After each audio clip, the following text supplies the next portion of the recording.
안녕하세요, 테일린입니다. 오늘은 녹용이 들어간 제품들 그리고 공진단에 대해서 알아보도록 하겠습니다. 녹용이 들어간 제품들을 드셔보셨나요? 혹시 이것을 드시고 어떤 효과를 보셨는지요?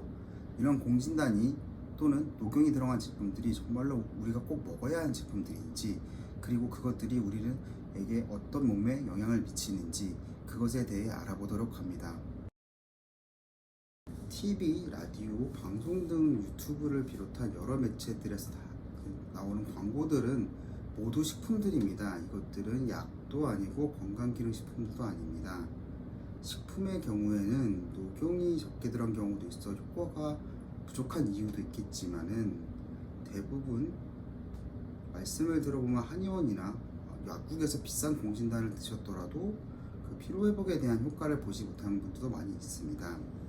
이것은 왜 그럴까요? 그 이유는 즉 모든 분들이 이런 공진단 또는 목용이 필요하지 않기 때문입니다.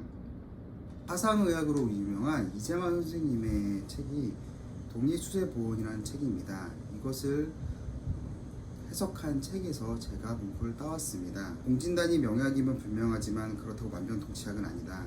근래 공진단이 유행한다며 조제판 복제약들을 대량으로 판매하는 세태는 우려할 만하다. 약물의 남용을 세상이 조장하고 의사가 방관하니 어찌 우려하지 않을 수 있겠는가. 가벼운 병은 가벼운 약을 쓰고 무거운 병은 무거운 약을 쓰는 것은 누구나 생각할 수 있는 지극히 상식적인 일이다. 가벼운 병에 무거운 약을 쓰고 병이 없는데 약을 좋아하면 오히려 병을 불러일으킨다 했다. 병의 경중도 모르고 약의 경중도 모른 채 좋다는 이야기만 들어오는 방송을 듣고 약을 집어 삼키고 있으니 어찌 안타까운 일이 아닌가. 저도 이 의견에 동의합니다. 한약은 우리 몸에 부족한 것이나 남는 것을 없애는 데 도움이 주는 천연물이지, 이것이 우리 몸에 무조건 좋다는 것은 말이 되지 않습니다. 옛날부터 과한 것은 부족한 것만 못하다고 하였습니다. 어느 때부턴가 마케팅이나 이런 상술에 의해서 공진단이나 녹용이 들어간 제품들이 신격화되는 것처럼 무조건 좋다고 이야기하고 있는데요. 절대 그렇지 않습니다. 현대인들은 오히려 부족한 것보다는 과한 것이 많기 때문에 공진단은 맞지 않습니다. 한방에서 보약이라는 것은 몸에 부족한 것을 보충한다는 개념이지 무조건 먹어서 좋다는 개념이 아닙니다. 녹용도 영양제로 보는 것이 아니라 꼭 필요한 분에게 부족한 것을 보충하는 이러한 하나의 재료일 뿐입니다. 한약은 누구에게나 좋은 약은 아닙니다. 각각의 사람에 맞는 것이 있고 그것을 선정해서 약으로 또는 영양을 보충하는 그런 목적으로 드셔야 합니다. 동의보감을 통해서 조금 더 자세히 알아보겠습니다.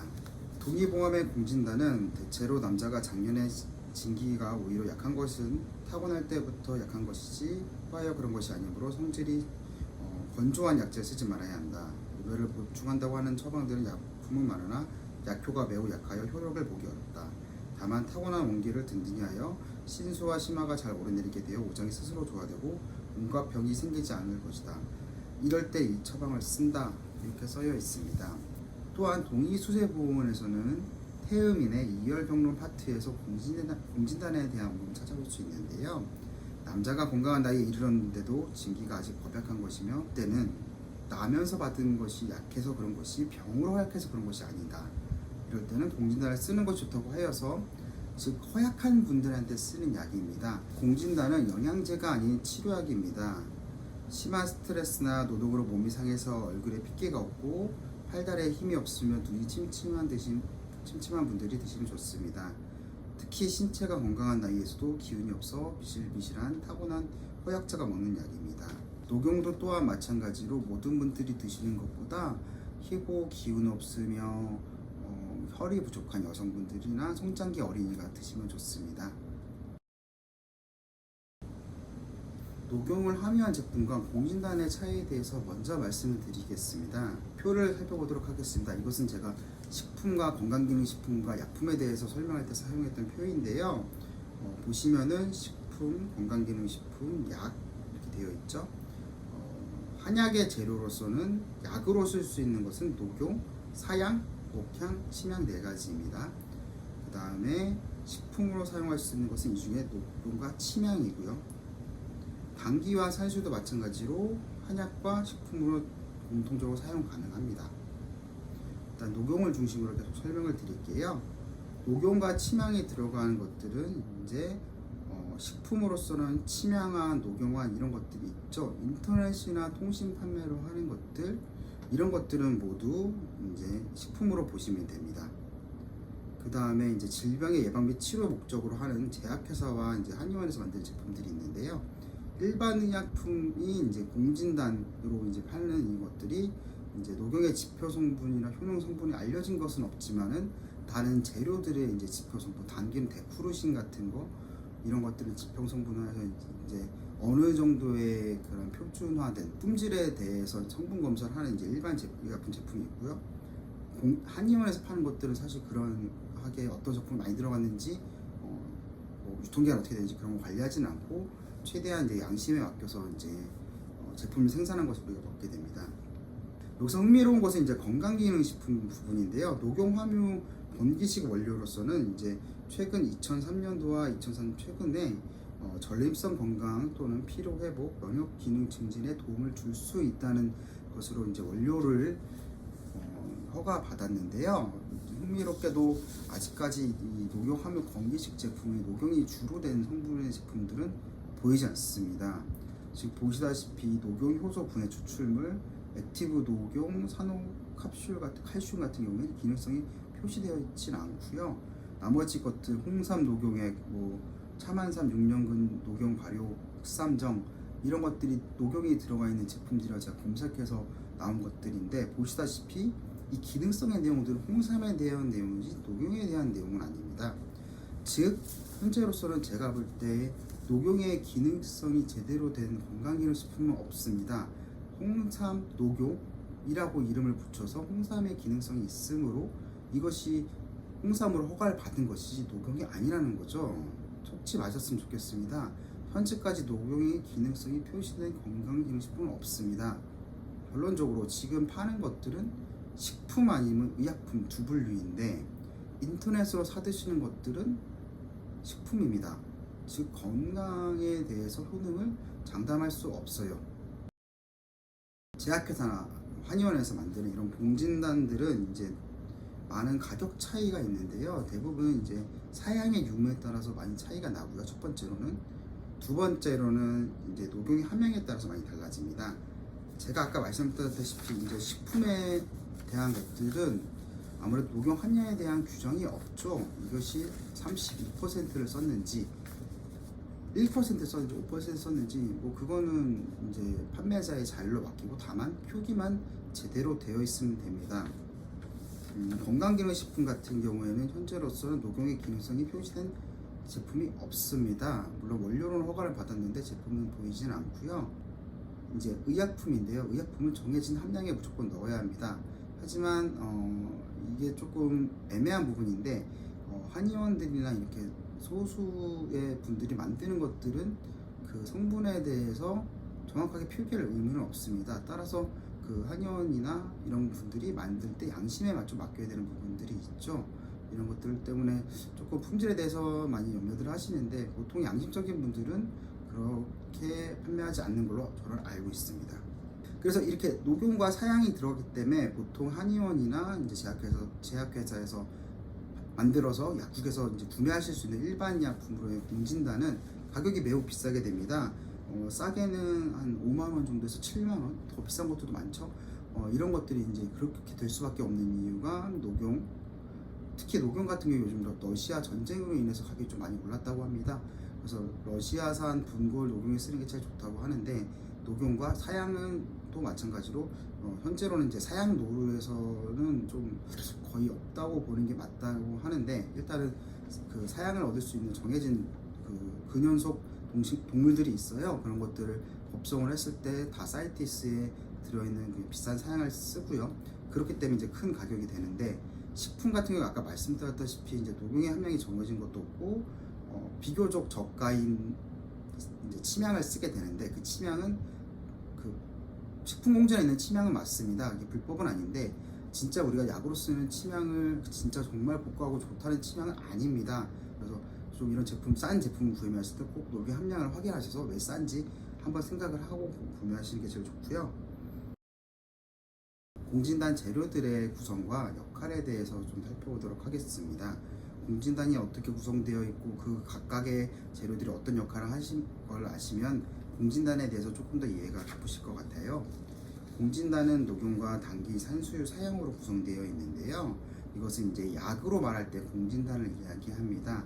식품으로 이야기할 때는 녹용환, 침향환 등등의 이제 이름으로 불리는데요.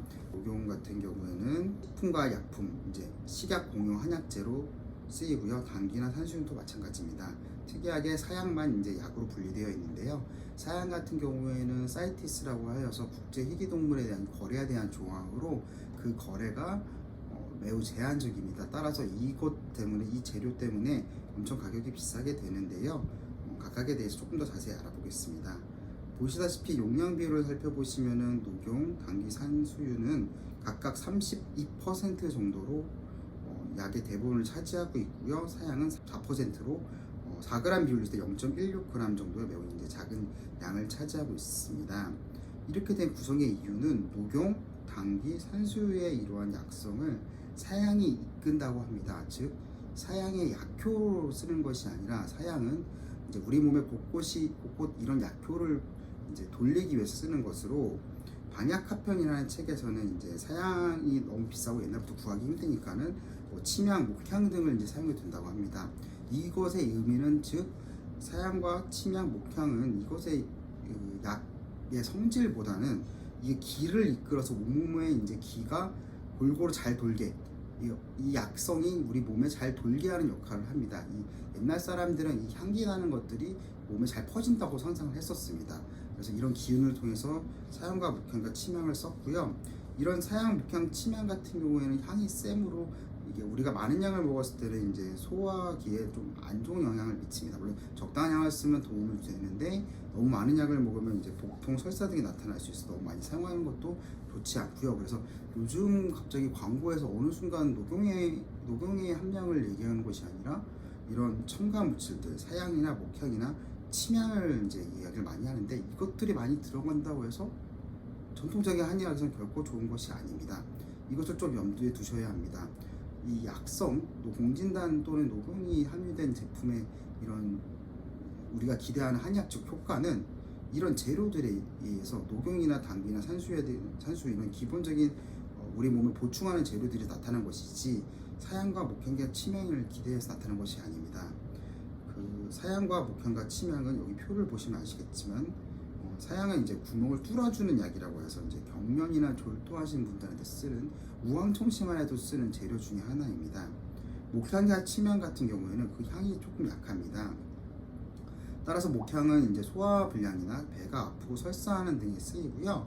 침향 같은 경우에는 침이 그 가라앉을 침자입니다. 이 침향 수지가 함유된 그런 나무 목재 같은 경우에는 이 물에서 가라앉는다고 해요. 그래서 이런 그 기운을 본따서 침향이 물에 가라앉으니까는 얘 자체가 기운을 아래로 이끈다고 생각을 많이 했었습니다. 그래서 복통이나 위로 올라가는 기침이나 구토 같은 것을 아래로 내끈다고 생각을 했는데요. 이 침향이 사실상 문제가 되는 것 중에 하나가 현재로서 식품에 사용되는 침향은 우리가 약재로 사용하는 침향과 전혀 다르다고 합니다. 정식으로 그러니까 오리지널 침향이라고 하는 그런 것들은 사실 거의 구하기가 힘들다고 해요. 사양이 비싸다고 하지만 정품 침향은 더더욱 비싸다고 합니다. 박물관에서 존재하는 정도의 그런 정도에 비싼다고 합니다. 구하기도 어렵고요. 따라서 식품에 쓰이는 침향은 이름은 같지만 그 기대하는 효과는 적어서 침향으로 만든 무슨 환 이런 것들은 저는 개인적으로 추천드리고 싶지 않습니다. 말씀을 조금 더 이해하자면요. 따라서 이제 약재로 쓰이는 것은 이제 사양과 목향으로 쓰는 이제 이런 공진단들이 이제 제약회사나 이제 한의원들에서 이제 사용할 수 있는 것들인데요. 마찬가지로 이것들의 역할은 있지만은 그 양이 많다고 해서 좋은 것은 아니라 결론은 이제 이것이 주요 작용할 수 있는 세 가지 약재, 즉 녹용, 당귀, 산수유가 어떤 것을 썼는지가 가장 중요합니다. 녹용이 같은 경우에는 이 재료 중에서 가장 비싼데요. 녹용의 함량 퍼센트가 높을수록 아무래도 좀 좋긴 하겠죠. 하지만 너무 과한 것은 안 좋다고 아까도 말씀드렸다시피 공진단이라고 이름을 붙인 것은 이제 녹용 단기 산수가 1대1로 약재의 대부분 국가를 차지해야 하고요. 녹용은 보약약으로 이제 양이 허한 증상, 그러니까 얼굴이 희고 또 기운이 없고 이런 것들, 특히 예전에는 이 정력제로 많이 사용을 했습니다. 그 방로로 인한, 여기서 보이는 방로로 인한 것이 뭐냐면 이제 섹스 과다라고 생각하시면 조금 더 쉬울 것 같아요. 너무 과도한 섹스로 인해서 몸이 마르거나 또는 이제 어린이들이 이제 키가 잘 안 크거나 살이 안 찌거나 이럴 때, 그리고 여성분들이 이제 혈을 국루라고 해서 이제 그 월경 과다나 아니면 부정출혈 이런 것들을 이야기합니다. 그래서 그런 출혈이 있을 때 이제 양이 부족해서 나타나는 현상이라고 이야기해서요. 이럴 때 녹용을 쓰고요. 당귀 같은 경우에는 이제 보혈약이라고 해서 당귀 함유된 여러 가지 식품, 건강기능식품들이 많이 개발됐죠. 그래서 이렇게 많이 쓰이는 재료 중에 하나인데요. 혈이 부족하다고 해서 흔히 말하는 얼굴이 창백하고 핏기가 없는, 그리고 어지러움을 잘 느끼시고, 그다음에 월경이 좀 부조화가 있으시며 좀 혈이 부족하게 되면 이제 몸에 살도 없게 되고 마르고 참백한 것도 있지만은 뱃속에 있는 진액이 부족하게 돼서 병이 잘 안 나오게 됩니다. 이런 것들이 있을 때 이제 나타나는 것으로 이제 당귀도 매우 좋은 약재 중에 하나고요. 그다음에 산수유는 이제 보음약이고 음이 허에서 나타나는 증상들, 즉 어지러움이나 귀가 울린다거나 아니면 이제 소변을 놓는데 이제 기운이 있기 때문에 좀 잘 조절이 안 되는, 그리고 마찬가지로 월경이 과다하거나 아까 말했던 분무, 그런 것들로 인해 이런 것들을 했을 때 산수유에 쓰게 됩니다. 정리해서 말씀드리겠습니다. 공진단은 당귀의 혈을 보호하고 산수유의 음과 신기를 보호하며 녹용이 몸을 튼튼하게 하고 신기를 보호하는 기운이 사양으로 온몸을 이끌어 이제 정력제나 피로회복, 혈이 부족한 여성이나 산후 여성의 보약, 수험생의 보약으로 많이 사용해 왔었습니다. 당귀나 산수유는 식품으로도 먹을 만큼 일반적으로 큰 부작용이 없지만 녹용은 성질이 따뜻해서 음이 허하고 양이 많고 이런 성격에서 속에 열이 많으신 분들한테는 적합하지 않아요. 결론적으로 제 경험상은 남자분들보다는 얼굴이 희고 좀 저혈압기가 있고 기운이 없는 여성분들한테 녹용은 좋아요. 그러니까 공진단도 마찬가지로 튼튼한 남성분들한테 맞진 않겠죠. 선천적으로 허약하거나 아니면은 좀 과도한 섹스로 인해서 몸이 상하셨거나 수험생들, 특히 스트레스 많이 받고 그런 분들, 또는 육체적인 활동이 너무 많으신, 즉 농사를 짓고 몸이 상하신 분들, 이런 분들에게 적합합니다. 제가 이제 녹용이 들어간 제품 어떤 것이 좋고 어떤 게 나쁘다고 말씀드렸는데, 가장 중요한 것은 이 녹용이 우리 몸에 정말, 내 몸에 정말로 필요한 것이 아닌 것인지 그것부터 판단하셔야 합니다. 녹용이나 홍삼도 마찬가지입니다. 이런 것들이 들어간 제품들은 영양제가 아닙니다. 별다른 부작용이 없다고 하더라도 그 비싼 가격을 먹고 드셨을 때 별다른 효과가 없다면 저는 드시는 것을 추천하고 있지 않아요. 몸이 좀 불편하고 피곤하셨을 때는 먹는 것으로 해결하시기보다는 잠을 충분히 주무시고 스트레스 받지 않게 노력하시고 평소에 운동으로 체력을 기르시는 것을 추천합니다. 녹용이 들어간 것이 좋습니다. 하지만 그것이 모든 사람들에게 맞는 것도 아니고요. 정말 몸이 불편하다면 전문가에게 상담을 받은 뒤 녹용이 필요하신 분들은 녹용을 드시고, 가성비를 따져서 녹용보다는 다른 약이 더 좋다고 하면은 그 약을 드시는 것을 좀 더 추천합니다. 공진단 또는 녹용이 들어간 식품을 드시고 정말로 몸이 효과를 보셨다면 드셔도 좋습니다. 하지만 단순하게 마케팅으로 방송에서 하는 이야기를 들으시고 드시는 것을 정말 추천하고 싶지 않고요. 드신 뒤 복용한 다음에 별다른 효과가 없다고 하시다면 더더군다나 안 드시는 것을 추천드립니다. 제가 오늘 드린 이야기가 도움이 되었는지 모르겠습니다. 현명한 판단이 좀 더 필요한 때입니다. 감사합니다. 테일인이었습니다.